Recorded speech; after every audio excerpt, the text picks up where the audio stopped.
Hello, welcome to Prajim Technologies. I am Venkat. This is part 1 of ASP.NET video series.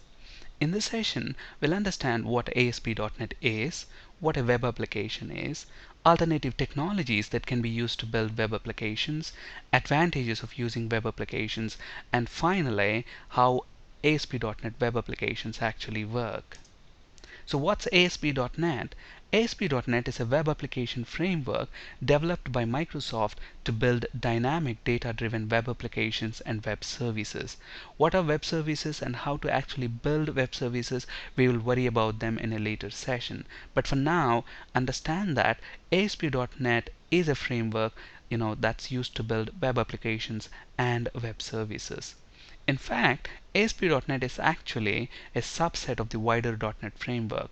Now, .NET Framework can be used to do a variety of things. For example, I can build different types of applications using .NET Framework. I can build console applications, web applications, Windows services, etc. So ASP.NET is a subset of that wider .NET Framework that can actually be used to build web applications and web services. Now, if you're wondering what a framework is nothing more than a collection of classes if we have to put it in simple terms. Now, we know that ASP.NET is a subset of the .NET framework that can be used to build web applications and web services.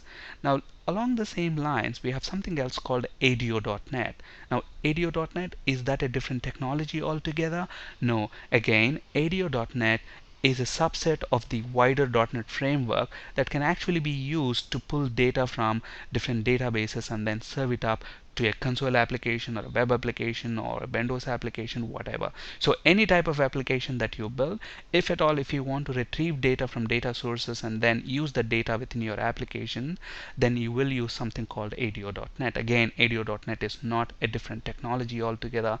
It is a subset of the .NET framework that can be used to pull data and then use that with your application. Along the same lines, ASP.NET is a subset of the .NET framework that can be used to build web applications and web services.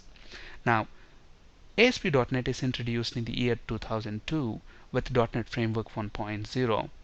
Now, so were we using any of the Microsoft technology before the year 2002 to build web applications? Absolutely. So that technology is called as Classic ASP, Active Server Pages. Now, prior to .NET, prior to ASP.NET, we were using Classic ASP. Okay, but then there are several advantages of using ASP.NET over Classic ASP to build web applications, which we will be talking about in a later session. So what's a web application? A web application is an application that is accessed by users using a web browser. For example, to search something on the internet, I fire up a browser and then I type in google.com. So google.com, for example, is a web application. Or I want to do some internet banking, and I fire up a browser, I type in barclays.co.uk, meaning Barclays is a web application there. So any application that is typically accessed by using a web browser is called as a web application. And examples of browsers include Internet Explorer from Microsoft, Chrome from Google, Firefox from Mozilla, Safari from Apple, Navigator from Netscape. So is ASP.NET the only technology available to build web applications? No, there are alternative technologies as well, which some of them include PHP, Java, CGI, Ruby on Rails, Perl, and there are many others as well which we have not listed here. So what are the advantages of using web applications over traditional desktop applications? Now, if you're looking for examples of desktop applications, Microsoft Office is a classic example. So what are the advantages of using web applications over these desktop applications? Now, the first advantage is web applications just need to be installed only on the web server, whereas desktop applications need to be installed on every computer where you want to access them. Okay, let's take an example. Now, let's say in my organization I have 50,000 employees and I want every employee to be able to access Microsoft Office. If that's the case, then I will have to have this Microsoft Office installed on each and every computer. So 50,000 computers. Just imagine how much time and effort is it going to take to install a software on 50,000 computers. But whereas if it's a web application, you don't have to install that on all the 50,000 computers. All you do is install that on a web server. And then how will your users access that application? Fire up the browser and then type in the URL of the application, and you are able to access that application there. So similarly, I mean, if you want to access Google web application, you don't have to literally install that application on your machine, on a client machine. All you need is a browser that can understand HTML. As long as you have that browser, you can access that web application. Okay, and another advantage obviously is maintenance, support, and patches are easier to provide. For example, let's say there is a bug in the application. If it's a desktop application, so typically you fix that bug, and then if you want that bug to be resolved on each and every computer, obviously that patch has to be applied again on all the 50,000 computers. Just again, imagine how much time and effort is that going to take. Whereas if it's a web application, you just apply that patch on the web server, and all your users who then fires up their browser, points the URL to the application, will now have that upgraded or patched application. So maintenance, support, and patches are easier to provide for web applications than to desktop applications. And on the client machine, you only require a browser that can understand HTML. You don't need to install any other software. And web applications, obviously, they are accessible from anywhere provided there is an internet. Okay, so I can access, for example, google.com from my office, from my home, wherever, provided there has to be internet, obviously. And another greatest advantage is the cross-platform. Meaning, if I am developing Microsoft Office on a Windows platform, then I can only run that Microsoft Office on a Windows operating system. If I try to run it on any other operating system like Mac OS or any other operating system, it fails to run. But whereas web applications, as long as on that platform you have a browser that can understand HTML, then you are able to access that. So it's accessible from cross-platform. Alright, now let us see what is the architecture of a web application and how actually web applications work. Now, if you look at the diagram here, we have different clients, users, and then I have a server here which has the web application. Okay, now if I want these three users to be able to access that web application, I don't have to install anything on these client machines. On these client machines, all I need is a browser that can understand HTML, and I install the web application on the web server.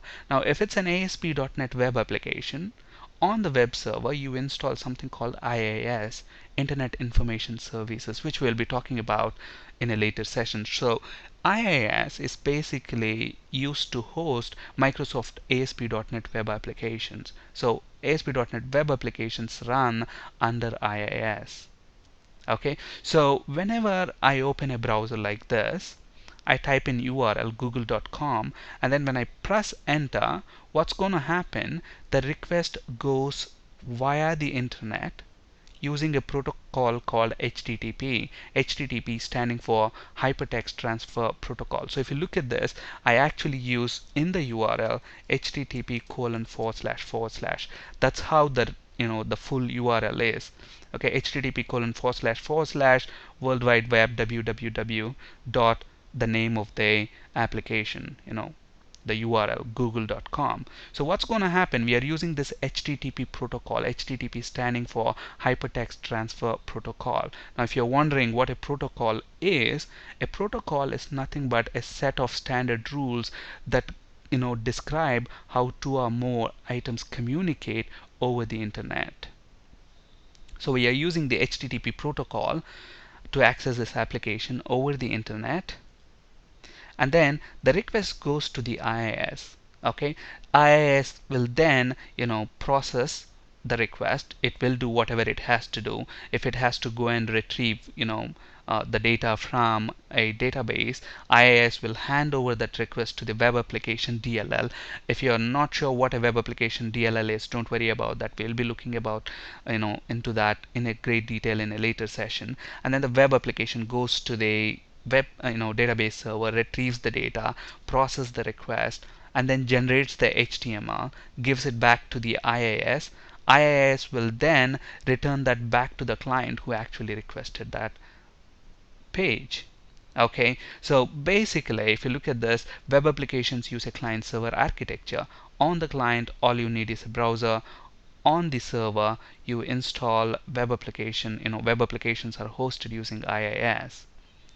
Okay, and then when you make a request, you make that using a browser, using the protocol HTTP that gets transmitted across the internet to the web server, which receives the request, hands the request over to the web application, which will process the request, generate the HTML, and then gives it back to the IIS. IIS will then return that HTML back to the client who initially requested that. And we know that a browser can understand HTML. The browser will interpret that HTML, and shows that to the user. Keep in mind, we know that we can use different technologies to build web applications. Okay, PHP, Java, CGI, etc. But remember, a browser that a user is using to access the web application can only understand HTML. Now, I don't care what your web application is doing or which technology you have used to build that web application. At the end of the day, the web application has to emit HTML that can be understood by the browser. Okay, so when that HTML is received by the client browser, the browser can interpret that HTML and displays that to the user. On this slide, you can find resources for ASP.NET C# and SQL Server interview questions. That's it for today. Thank you for listening. Have a great day.